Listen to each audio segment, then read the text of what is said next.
Numbers 9.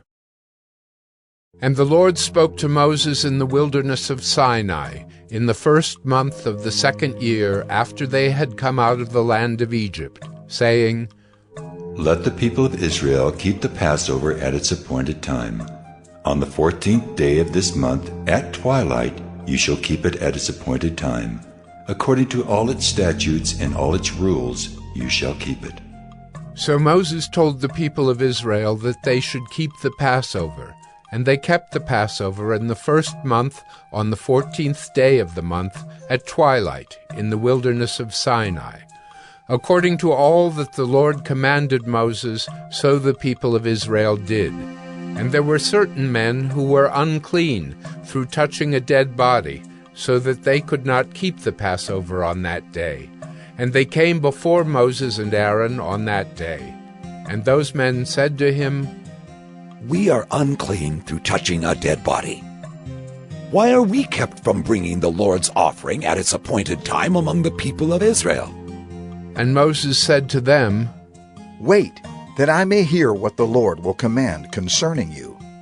The Lord spoke to Moses, saying, Speak to the people of Israel, saying, If any one of you or of your descendants is unclean through touching a dead body, or is on a long journey, he shall still keep the Passover to the Lord. In the 2nd month, on the 14th day, at twilight they shall keep it. They shall eat it with unleavened bread and bitter herbs. They shall leave none of it until the morning, nor break any of its bones. According to all the statute for the Passover they shall keep it. But if anyone who is clean and is not on a journey fails to keep the Passover, that person shall be cut off from his people, because he did not bring the Lord's offering at its appointed time. That man shall bear his sin. And if a stranger sojourns among you, and would keep the Passover to the Lord, according to the statute of the Passover, and according to its rule, so shall he do. You shall have one statute, both for the sojourner and for the native. On the day that the tabernacle was set up, the cloud covered the tabernacle, the tent of the testimony.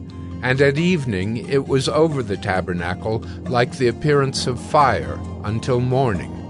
So it was always. The cloud covered it by day, and the appearance of fire by night.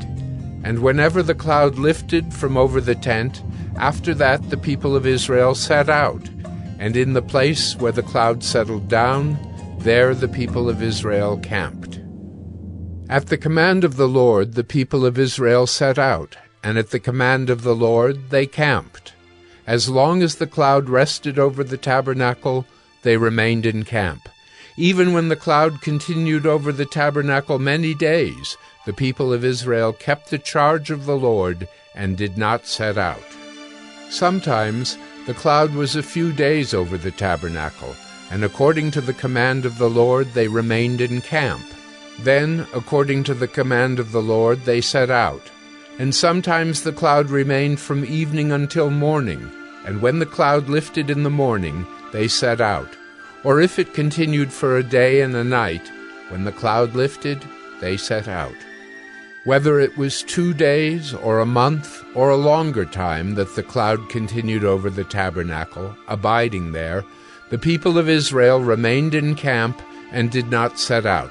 But when it lifted, they set out. At the command of the Lord they camped, and at the command of the Lord they set out.